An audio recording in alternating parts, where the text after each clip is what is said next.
Hi guys, it's Ben Heath from Lead Guru, and in this video, I'm going to show you how to test new Facebook ad creative. There's absolutely a way you want to be testing new ads and ways that you don't want to be testing new ads in order to see the best results possible. So I'm going to go through our exact process for testing new Facebook ad creative in this video. Before I get into that, I just want to very quickly ask you to smash that like button. That'd be much appreciated and really help me out. And of course, subscribe to my channel if you are new and haven't done so already.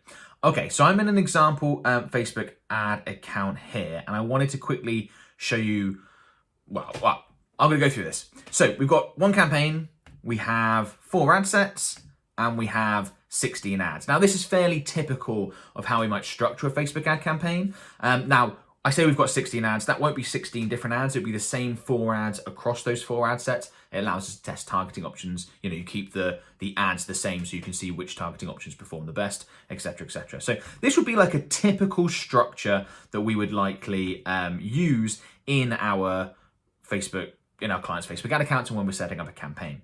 So let's say you've run this campaign, it's been going a couple of weeks or a month or however long it's been, depending on your budget. Then you come in and you can see that, okay,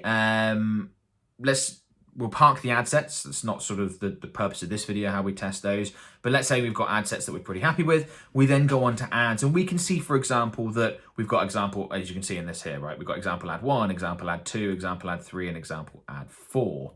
We can see that perhaps example ad 4 is just not cutting it.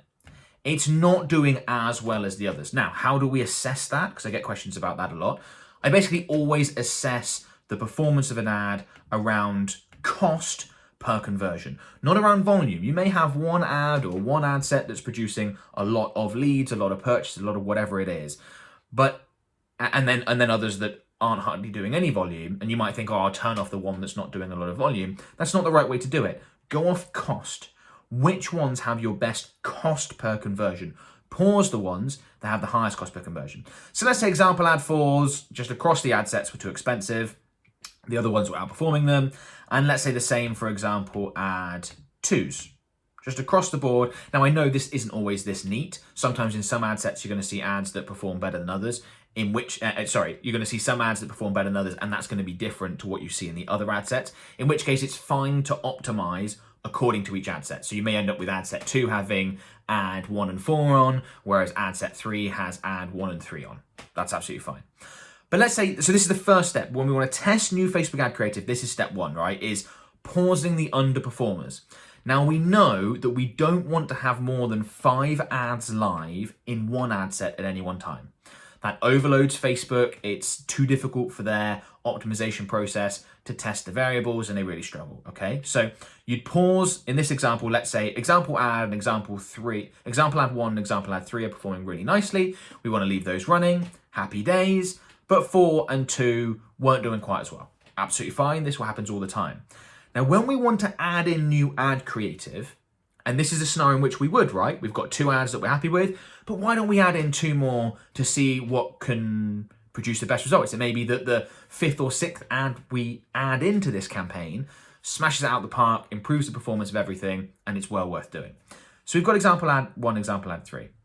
What you don't want to do is edit existing ads, okay? I want all new elements within my Facebook and Instagram ad campaigns to learn under the conditions that they're going to be operating in. If you go ahead and edit, for example, if you go ahead and edit example ad 4 and put in a new image or a new video, firstly, I think Facebook has a harder time with that because they tried to get great results with the previous version of the ad, and now you've changed it, so they're like, is this a new ad? How different is it? Do I need to put it in front of the same people, different people? I think it confuses things somewhat. But also, if you look at your data, it's going to be difficult to work out what corresponds to what. And it may not be at the time, but when you come and look back at this in a month's time, 3 months' time, 6 months' time, and you see, okay, example ad 4, I know that we changed the creative in that 3 times. We changed it on May 12th, July 3rd, August 15th. You see what I'm getting at here? You can't just nicely go ahead and click on lifetime on the ad, see how it performed, and base future decisions around that, because that's a very important thing to be able to see. I want, when I've been running a campaign for six months, let's say, I want to see that the 25 ads that we've run in there, I want to be able to review that after 6 months and know exactly how each ad performed. And then we go, you know what?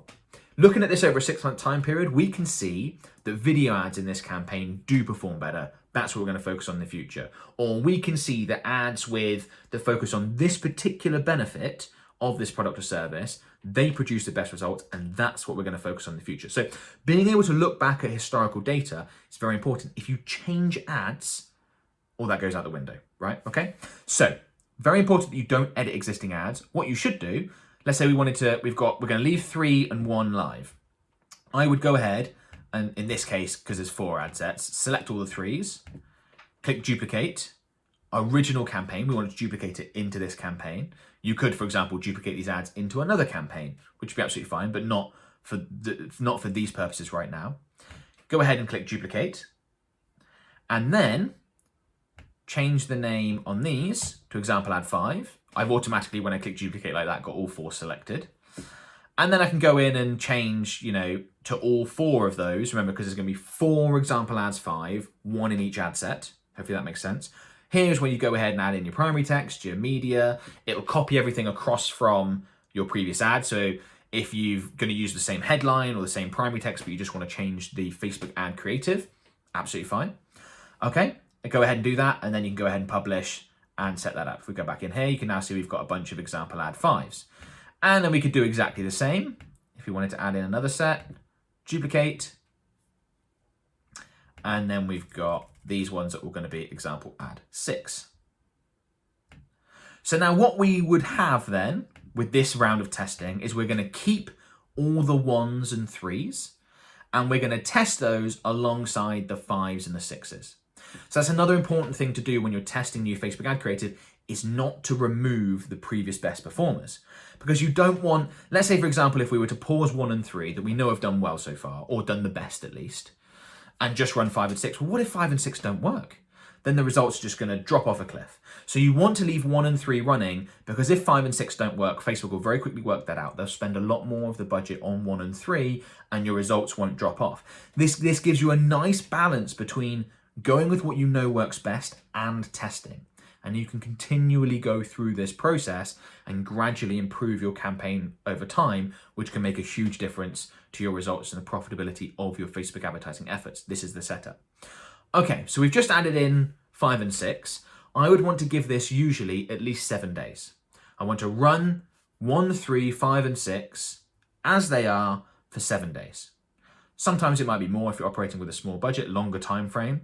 Sometimes it's going to be less, particularly if you're operating with a larger budget. But you want to give this a good amount of time for the new ads to go through the learning phase, for Facebook to then start delivering them, for you to be able to see, okay, what is the cost per conversion or the cost per result looking like on these new ads versus the old ads. Then you come in and do the same thing again. So perhaps after, let's say, 2 weeks of running these ads, maybe a week, we can see that, you know what? Example ad 6 did not cut it. But example ad 5 performed really well. Example ad 1 continued to perform well, but example ad 3 really dropped off. These sorts of things happen. Okay, so then we go ahead and pause the underperformers. We've got example ad 1, example ad 5 still going because they're going well. Leave the best performing elements live. And then you could look to add in some new ads, test 2 more, for example. And, the title of this video is about testing Facebook ad creative. So the imagery, videos, slideshows, whatever. You could do the same process here with headlines or primary text or other elements of your Facebook ad campaign. And that is the process that we go through. It's fairly straightforward, but there's some real points here you don't want to get wrong. You don't want to pause all your previous ads to test new stuff. Don't do that. Leave the best ones running. You don't want to edit any existing ads. Always duplicate and run the new creative in the new ad. So those are the 2 real major points that you need to focus on and get right when you're testing new creative, alongside some of the other stuff like making sure you give it enough time. You base your decisions around cost per result, usually cost per conversion, not volume. That's very important. And then you go about, as I said, improving campaign. And if you do this, if you keep this up and do this for 3 months, 6 months, you can, we've taken campaigns and reduced the cost per purchase by 80% by doing this. Because you learn at each stage, you go, okay, that ad worked really well. Why did it work well? Can we create ads that are like the one that did really well? Yes, we can. Oh, you know what? This ad that was just like the one that did really well actually performed better than the one that did really well when we put it into the campaign. Fantastic. How can we keep improving? And if you pay attention and think and put the effort in on this, really pays off. This testing new Facebook ad creative. And as we know, ad creative is one of the most important parts of your Facebook ad campaign. It's what people see, absolutely essential that you put time and effort into getting that right. Okay? So hopefully this video has been useful. Before you go, a couple of things I want to mention. The first is our free Facebook ads mastermind group. So it's a free Facebook group that you can join. A link is in the video description below. 75,000 plus members. Amazing community full of people just like you, Facebook advertisers that want to get better results from their Facebook and Instagram ad campaigns. They're asking questions, getting them answered. I'm in there every day. I do free live trainings most weeks. Really is a great place to be, completely free. Link is in the video description below. Go ahead and join, and we'd love to have you.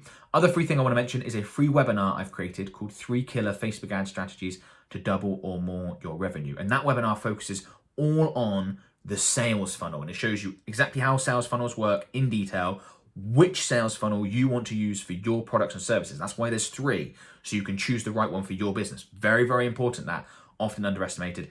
60, 70 minutes long, very much worth your time. If you haven't watched it already, go check it out. Link is in the video description, completely free. And yeah, if this has been useful, please give it a thumbs up, subscribe to the channel if you haven't done so already, and of course, comment below. I see all the comments. I answer as many as I can, but they're very helpful in directing me for new content, in showing me what you guys like, what questions you've got, so I can answer them in future videos, all that sort of stuff. So yeah, please get in the comments below.